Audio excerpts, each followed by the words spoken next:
I really can't think of an ingredient that is more satisfying, warming, and even cozy as butter. It just makes people happy. It makes them smile. I wish there were some sort of visual analogy for how eating butter makes you feel. I got nothing. Anyway, let's talk about butter. Mwah. You're so cute.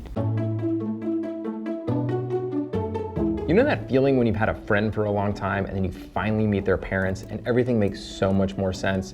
You understand their weird quirky behaviors, their funny sense of humor, their odd head shape? Well, the same works for butter. So let's start with milk. Milk is an oil and water emulsion. It's about 90% water. And dissolved in that water are sugars and proteins. And suspended throughout that water are globules of milk fat, each just a few microns across. Straight out of the cow, the average milk contains 4% fat. Enclosing each globule is a membrane that keeps the fat particles separated and suspended. But despite those membranes, the fat globules, which are less dense than water, will eventually rise to the top of milk. After a day or so of sitting undisturbed, the topmost layer of unhomogenized milk will contain 35% or more fat. Skim off that top layer and you've got cream. Still an oil and water emulsion, but a much richer one. That cream becomes butter through the process of churning. Churning involves beating air into the cream and slamming the fat particles against one another again and again. On a microscopic level, tiny air bubbles worked into the cream act like magnets for fat. Each air bubble will stick to several fat particles and disrupt that protective membrane, causing the fat particles to stick to the surface of the bubble. When two air bubbles collide, boom, the fatty layers that surround them combine into a larger fat clump. Fat clump sticks to fat clump, snowballing until all of the butter is essentially one big mass, and the liquid it's swimming in is fat-free buttermilk. During the churning process, another really interesting thing happens. Whereas milk and cream are both emulsions of fat droplets swimming in water, butter is just the opposite. It's made up of tiny droplets of water suspended throughout the butter fat. By law, butter made in the US has to contain at least 80% butter fat, though some premium butters and those made in Europe can go up as high as 86%. The remaining pieces of the pie are about 13 to 19% water and about 1% of what we call milk solids. That would be protein, sugars, vitamins, and minerals. And there you have it, butter, a simple, singular, foundational ingredient. Except, it's not really all that simple, or even singular. The truth is, butter contains multitudes. Butter is an impressive shapeshifter, taking on a wide range of forms based largely on temperature. A cold stick of butter straight from the fridge, around 34 to 40 degrees, is really firm because butter fat is highly saturated. This quality makes fridge temperature butter pretty horrible for spreading on bread, but incredibly useful in baking. As we talked about in our Ultimate Biscuit Showdown episode, which you should watch if you haven't, we create flakiness in baked goods by sandwiching layers of dough with layers of chilled butter. As the baked good heats in the oven, the butter fat melts, releasing the water which turns to steam. And that helps puff and separate those layers of dough. That's a beautiful thing for biscuits, croissants, and puff pastry. As its temperature climbs into the 60s, butter turns into, wait for it, softened butter. That might sound like kind of a vague term, but softened butter actually refers to a really specific temperature, ideally 67 degrees. At that temp, it's in a perfect state to be creamed with sugar. Now here's how that works. Softened butter and sugar go into a stand mixer with a paddle attachment and we beat it up. As the sugar is forced through the butter, it leaves millions of microscopic air bubbles in its wake. When used in, say, a cake, the bubbles expand in the heat of the oven, contributing lightness and lift. If the butter is too cold and firm, the air can't be incorporated. And if the butter is too warm, the bubbles collapse. Butter in the 70s and 80s had really big hair. I mean, butter in the 70s and 80s is lusciously spreadable. This butter is bread's best friend.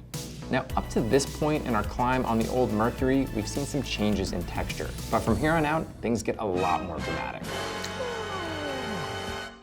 When butter creeps into the 90s, it loses one of its key attributes. The butter fat reaches its melting point, turns to a liquid, and is no longer capable of separating those protein and sugar-rich drops of water. That's right, the emulsion breaks. Melted butter is for dipping lobster in. I guess there's other stuff you can do with it. Oh right, melted butter is perfect for adding to cookies and quick breads where you don't want the added air that creamed butter would bring. If we keep heating the butter up over 212 degrees, we boil off the water, leaving just the butter fat and the milk solids behind. Once all of the water is gone, the temperature can continue to climb. In the mid-200s, the milk solids brown thanks to the Maillard reactions, and we get culinary gold, ultra nutty brown butter.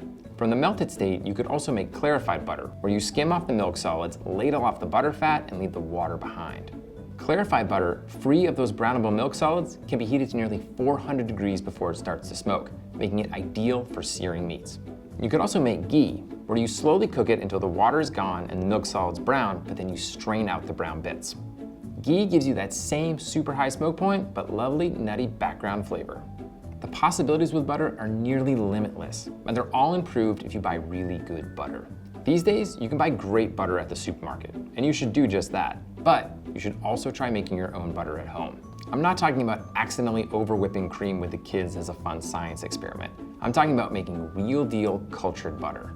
Cultured butter starts with cream and friendly bacteria that ferment some of the lactose sugar into lactic acid. It adds tanginess and also thickens the cream. In the old days, culturing just happened naturally as cream sat around waiting for it to be churned into butter.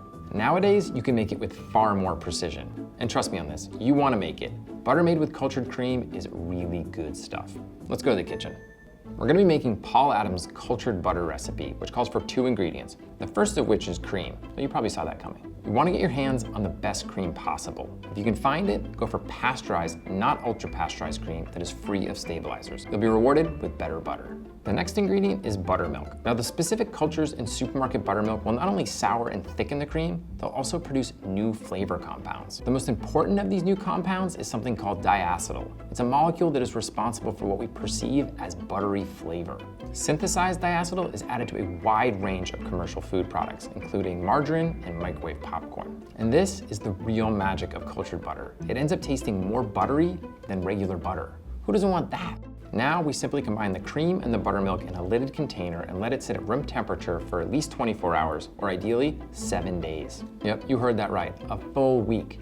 Now your cream will sour and thicken slightly in 24 hours, but after a week of fermentation, you will get deep buttery flavor. You're essentially making creme fraiche here, so don't hesitate to steal spoonfuls of this stuff throughout the week for pasta sauces or to dollop on dessert. After a week, your cream will smell tangy and pleasantly funky.